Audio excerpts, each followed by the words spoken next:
Hello, welcome back to another episode of How to Learn a Language. I'm going to move my microphone closer. Okay, it's all good.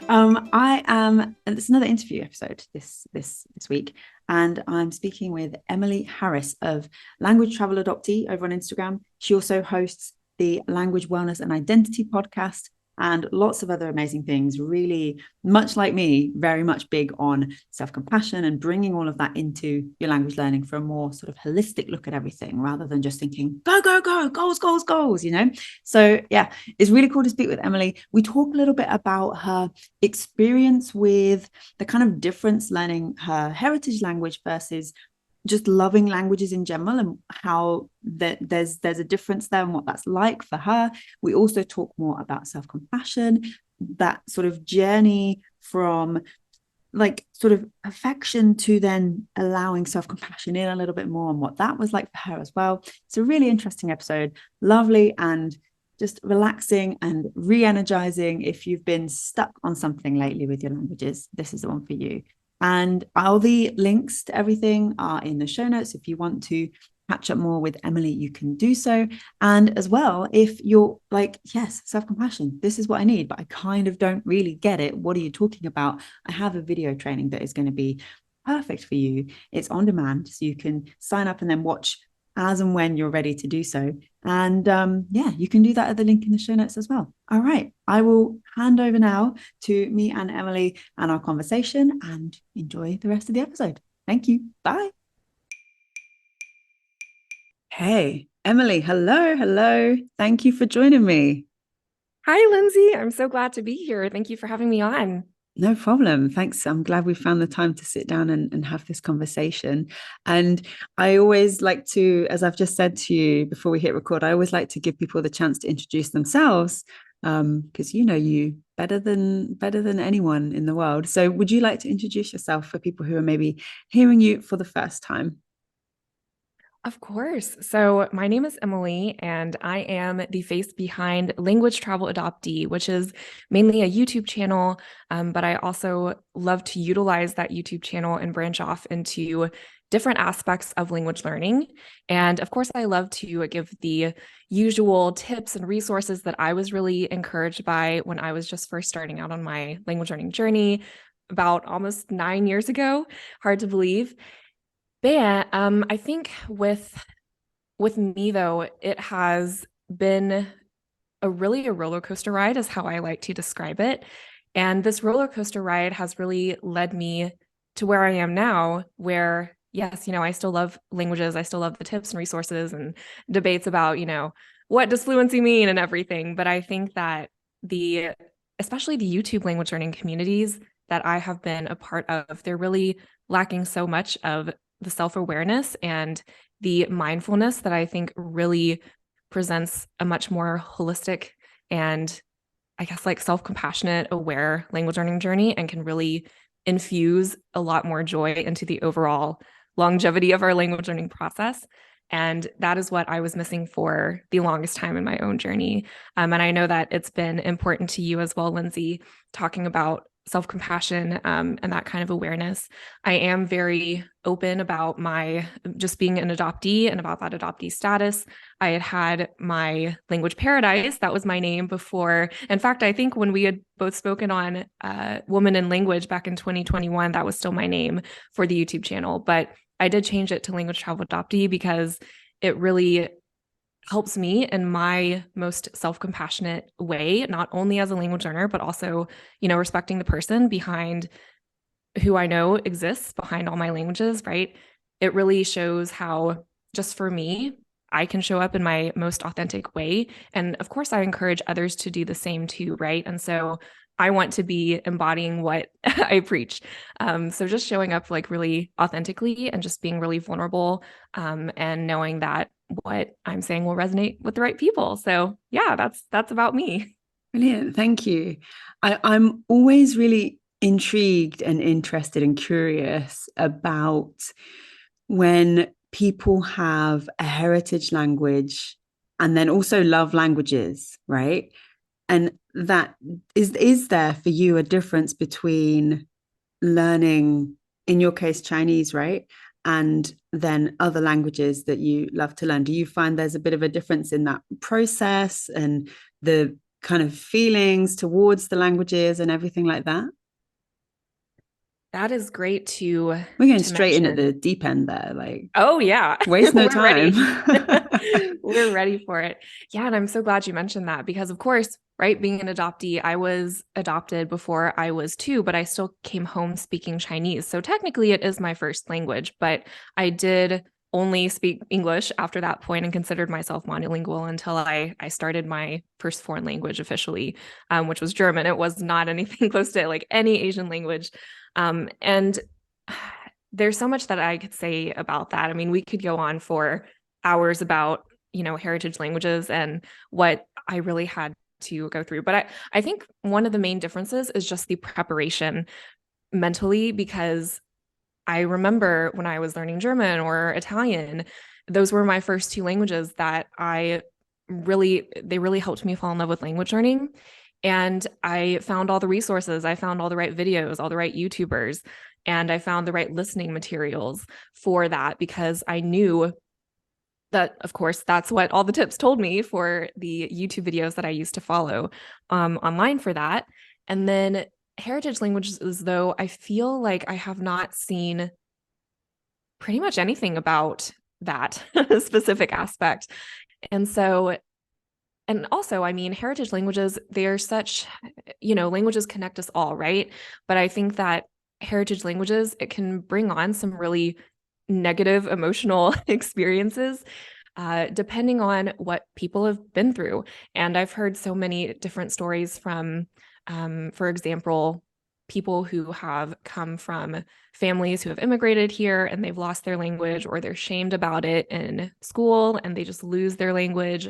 Of course, I've talked with other adoptees about, losing their language just like I did. I don't really see it as my language, but it's definitely a language lost, whatever that means for anyone, depending on their story. And so I think the preparation was the hardest. I mean, I know Chinese, I'm a native English speaker, so Chinese is, of course, categorized as one of those hardest ones, but that is not how I see it. And I think that's why I'm not so scared of it. I used to be super scared of like Arabic and Turkish and stuff because they're so different from English. But now it's just like, you know what? I feel like the preparation going into it was the absolutely biggest hurdle to Yeah.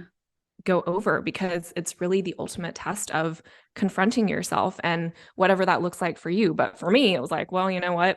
I don't feel like I'm being my most authentic self just talking about tips. Those are great, but I feel like there's something missing. And I really had to dig deep, especially with the pandemic coming and, facing discrimination and just all of those horrible things that I had seen on the news about people who did look Asian Mm.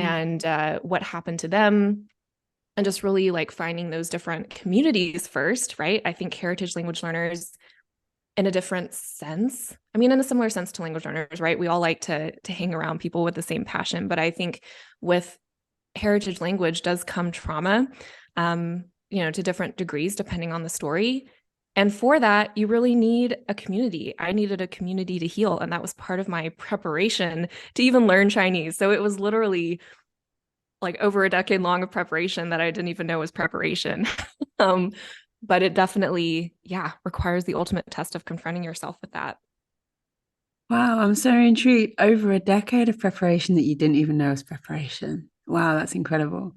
And I guess all the other languages that you were learning formed part of that preparation, right? Oh, definitely. Yeah. Definitely. I mean, we forget again when we're such a goal-oriented group, language learners in general. And so we get so caught up in like the next thing and the next step. And oh, this is awesome AI technology that we should all be using. Oh gosh, like I have to learn the most efficiently and everything. And we forget though that there is so much more than just that we've already been using that we haven't even realized.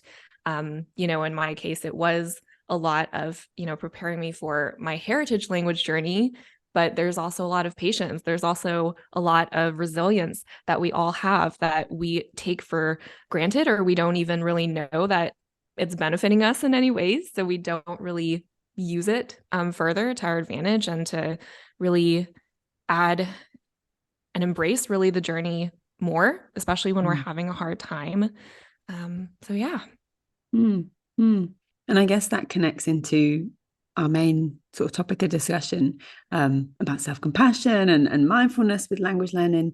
And when did you sort of realize, was that something from the start for you that you were pretty much like, this is key to my language learning? Or when did it sort of raise its head and become clear that that was something that you needed to pay attention to?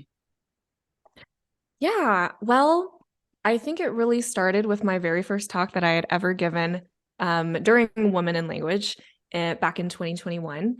And I I think I was there to speak my truth instead of just giving the tips. I mean, that was my very first time kind of stepping out into that territory. And of course, at that time, I did not want to think about my own adoption at all. I didn't want to think about even learning like any Asian language at all because I had had, so much thrown at me of others' expectations on me because of how I looked. And so, of course, that would make me not want to do the thing that they want me to do, right?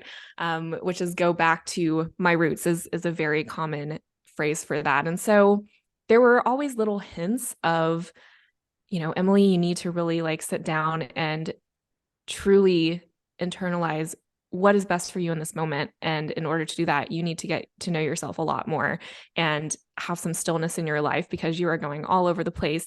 You're not even listening to, I think, what your body needs, what your mind, even what your soul needs, if we're getting really deep with it. And so, yeah, so it was yeah, just those really little parts, speaking at the conference, not totally getting to a super comfortable point, not even really wanting to confront adoption, but I was still talking about identity at the time and how identities can really change behind languages. So that was a step in the right direction. And then, I had gotten small seeds of, as I had said before, like just negative experiences that even I had had through language learning of people telling me what they thought I should do and my pushback on that was really a sign for me to be like, no, there's something deeper, but I'm not ready to confront it. And then, yeah. And then, just the pandemic, as I had said before, that was another push to it. And then even just coming out and sharing my adoption story with really whoever would watch the video that I still have on. That was really just the seeds that were planted that really made me feel like, you know what, I think I know now what I actually want to talk about, or what I want to include in talking about, what I want to make all of this for. Um, and really the heritage language is such a it's just so different and it's given me so much more perspective on how to be so much kinder to myself. I think also sort of a difference between the languages that I learned before and Chinese is that there is no rush in internalizing those feelings. And with adoption and belonging identities, I mean, they can change for us so much multiple times over our lifetime. And I think with language learning, we want to get to that next chapter or we want to pass that next exam. I still want to pass some of my first proficiency exams. So obviously, like those wants have not gone away, but it's just made me realize, we can't rush ourselves. We can't rush what really lights us up. We can't rush processing what has upset us or what's been a struggle throughout our life.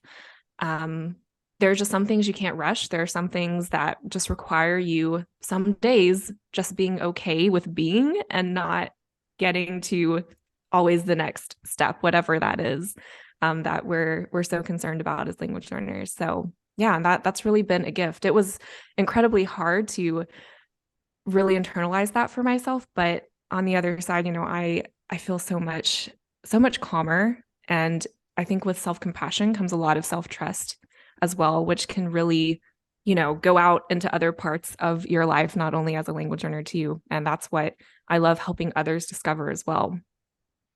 Mm. Did you feel rushed? Did you feel rushed to need to learn I suppose in particular Chinese, like there was an expectation. Mm, well, I think I felt rushed with pretty much almost any language that I learned before Chinese. And I think with the heritage language part, I mean, that was when I knew that my own internalizing of just my whole story behind the heritage language, that was going to take a lifetime to even process for me, and that it can always change. I think that's really the first time ever that I went into a language not thinking I want to be fluent. I was always the language learner that was very against dabbling. I didn't really mind if others did it. I thought that was interesting. And there was a part of me that wished that I could dabble, but I was so very self-critical of myself. And I just always had thought, if I don't get fluent in this language before moving on to the next language, then there's no point. And I failed, all of those roundabout ruminating ways of thinking. But with Chinese, I thought, you know what? I'm just going to enjoy this experience for what it is because I know it's going to be really hard emotionally at different points. And I haven't even gotten to the point where I know I'm emotionally ready to talk with native speakers, not even with non-native speakers who want to help me, right? So, and I just know it. I'm not going to rush it, and it's made it a much more enjoyable journey in a sense. Um, so yeah, that was really the first time where I could really feel in my heart that it was the right thing to not even care about fluency or whatever that meant. Yeah.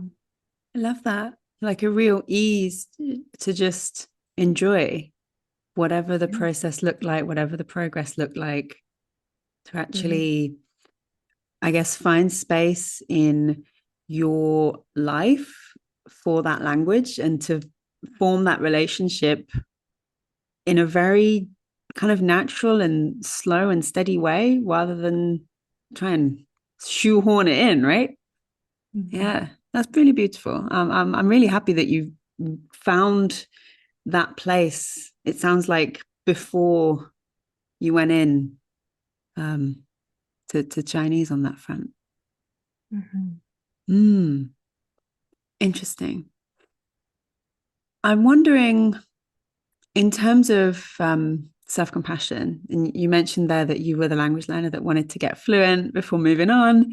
Would you describe yourself as a perfectionist or perhaps a sort of recovering perfectionist? I know I work with a lot of people that use that use that whole phrase. Would you describe Right. yourself that way? Yeah, well, I I think overall I am not so yeah, I think self-compassion, I mean really embodying it has helped me just put the perfectionism away. Um and I think in other parts of my life, I am a recovering perfectionist, definitely. Um but I think with language learning at least, that was the I guess introduction to another part of myself that I didn't know existed, which was like, no, like there's another way to think about this. There's another way to think your thoughts. The world is not, always what we see in our own heads, and really distancing ourselves from those thoughts as well.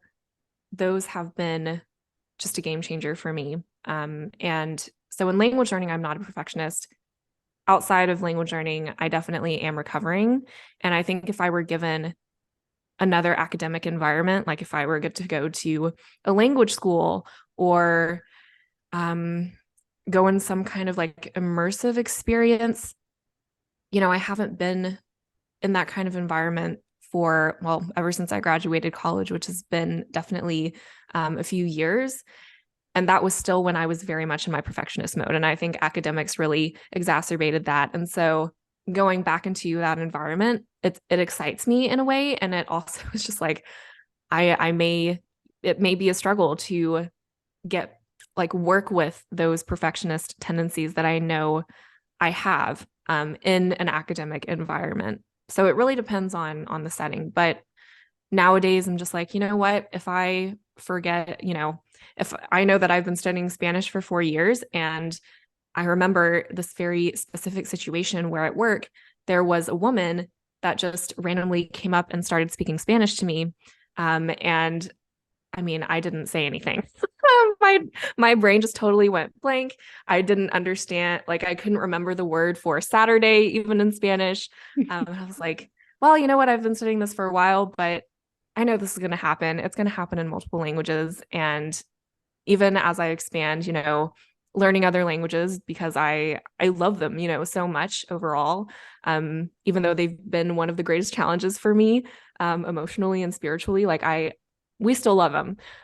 But yeah, it's when those things happen, I know that they're going to happen. I'm just like, you just throw your hands up and you share it with others to know, like make it known that they're not alone, because I know this happens to all of us. Our brains cannot be on 100% of the time, or sometimes even like 5% of the time, depending on the day.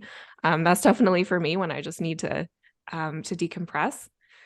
So yeah, so that's really the sense of what I operate from, is knowing, I know myself the best. And I loved how you introduced me at the beginning, right? We all know ourselves the best. And if we really learn to consistently operate from that, and check in with ourselves super regularly, then all the more beneficial for us and our language journey overall. Yeah. Mm-hmm. Absolutely.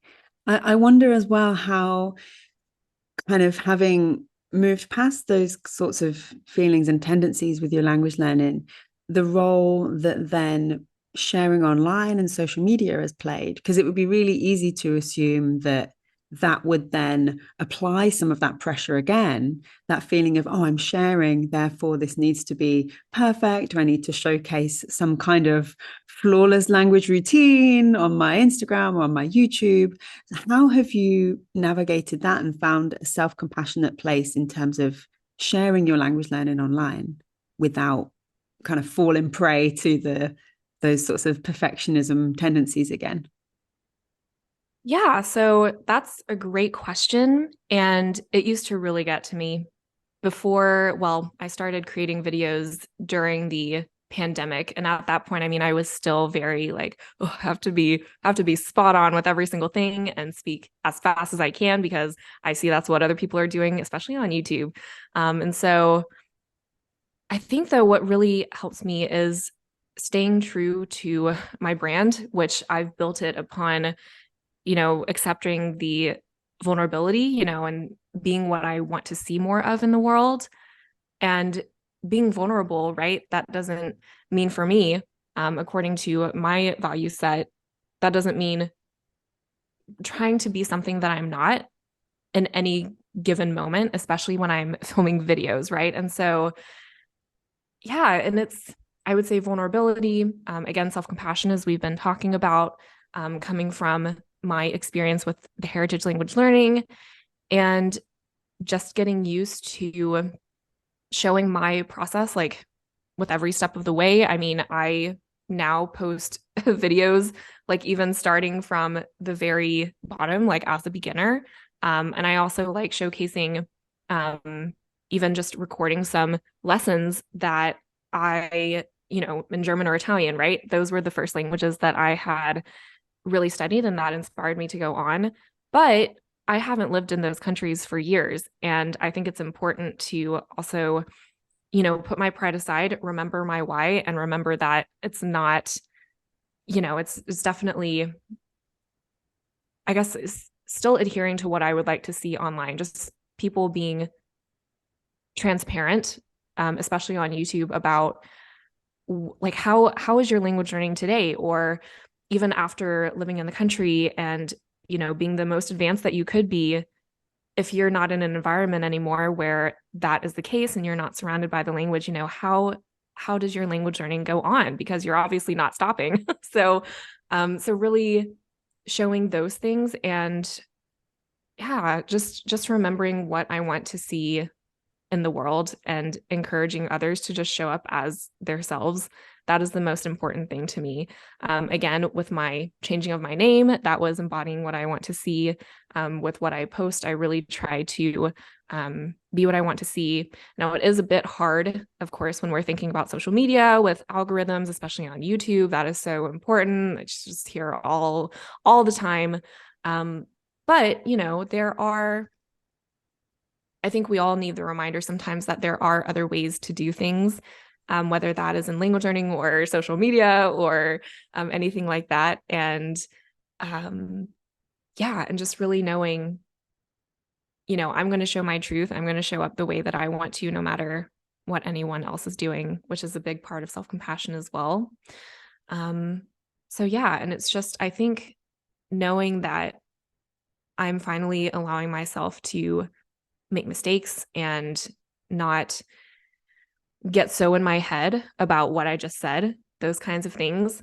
That has even like really helped me with even my presence on camera or talking with you guys, with anyone who I have on the podcast or on the channel or whoever I appear on with the podcast. I mean, it's kind of weird because it's like a dichotomy, if I can say that. I feel like, okay, I allow myself to make mistakes and be gentle to myself if they happen. And of course they happen, but I feel like they happen a lot less often compared to when I was very in perfectionist mode and cared so much about it, because I'm in such a more relaxed state and my thoughts are so much clearer so that I can more articulately express them, as well as in other languages. I had always thought, oh, like what if I have to film a video with like talking with, I don't know, another YouTuber in however many languages? Like, oh, I'm so scared. Like I would have to like take this kind of many lessons and everything just to even prepare for that. But now it's like, you know what? I'm just going to show up because I know that I trust myself enough to get through it, however it looks like. And this person is not going to judge me like I think they will. Um, so yeah, it's really helped me be more articulate, honestly, by not, I wouldn't say by not caring, but just by letting go, which is so hard to do. But yeah, I've experimented with it and I've had so much success with it as well. So that's also what I really want to help other language learners with too, on that front with their learning. That's awesome. And you're right. It's not about not caring. It's about just relaxing into it. I know that Mhm. when I've done like podcast interviews in other languages, like I did one in Italian, and it's like maybe sort of my third or fourth language, kind of it's okay. But I know there's going to be mistakes, right? And I did it intentionally to be like, I want to show the process. I'm not just going to wait until I'm quote unquote fluent before I even think about doing anything like that. Because I think it's important that we see the middle of it all, whatever stage that looks like. And yeah, it sounds like you are very much on the same page as me in Mhm. that regard. What would Yeah. be some final sort of words of advice? I know we said about like tips at the beginning of like, oh, there's more. We can go deeper than just tips. But what would be some final words of advice for people who are thinking, maybe I need to be a little bit more self-compassionate with myself in terms of language learning? How would you encourage people to take steps in that direction? Yeah. So, and this is also what I talk about, sort of in my own community that I made in order to have more consistent contact and also like see another face on the other end of YouTube comments, basically, to really hone in on this whole self-discovery process, and of being, more self-aware, self-compassionate, with just my community with the Mindful Multilinguals Collective. The very first step that I always want them to reassess or assess for the first time if they've been felt really out of touch with that side of themselves is really finding your values first and foremost and really dissecting, how, you know, their values have been spread out throughout their lives. How have they been adhering to them? Have you thought about them deeply? Have you not? And if you haven't, what has been the products of that? If there are any benefits or non-benefits for that, what are they? And really building that from there.